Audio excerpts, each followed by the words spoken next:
Mga guys, may nagsabi sa akin na mga followers ko na mga yan dumaang kahapon, mga papunta sa atang Santo Domingo, yung mga binata, mga followers ko, ang sabi daw, maglagay daw ako, baka nakita nila, maglagay daw ako ng manihan sa ano na yan, kundi sobre, doon ko daw ilagay.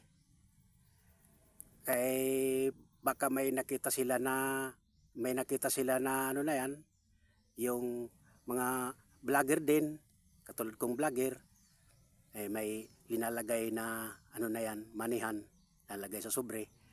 Sinasabi na ito, lalagyan ko ito ng pera, bahala na kayo, yung mga followers ko, bahala na kayo maghanap nito, kung saan ko ilalagay, makikita ninyo sa cellphone.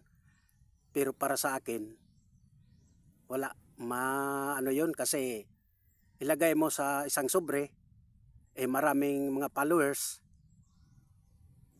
ng mga vlogger, daming followers. Pag inano yun, dami, pag nakita yun, daming pupunta doon. Mga guys, isa lang ang makakuha. Nakakaawa naman yung hindi makakuha. Mga followers din yun. Kaya, mas para sa akin, sabi ko sa yung mga followers ko, sa ko mag-ano ako, kung may pera ako, wala pa naman akong sweldo. Kung kung magpapalaro ako, lalagyan ko ng table, lalagyan ko ng 50 pesos, 200, 300, 500, lagyan ko ng 700, 1,000, lagyan ko ng 2,000. Kung sino yung makakuha ng 2,000, makapunta yung bote doon, yung sa bilog, yung bilog na yung bilog na yung isa doon sa 4 kantos, basta bilog.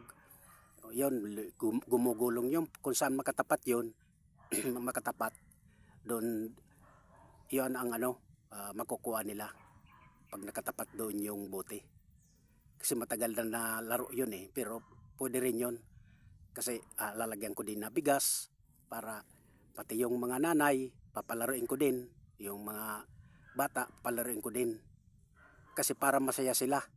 Katulad na tinatawag na manihan, wala, isa lang ang makakuha nun. Nakakaawa naman yung mga followers. Kaso wala akong tulong ako sa nakakatulong ako sa taong bayan. Kahit sarili kong pera, pobre din ako, pero kaya tumulong sa tao, naawa ko, nang tumutulong talaga ako. Ito na lang nagtatapos po. Di ko pinakita yung mukha ko, kayo na lang ang bahala sa akin, maghusga na na yan, maghusga sa sinasabi ko sa kayo nang bahala. Dito lang nagtatapos, nag-uulat. Thank you very much.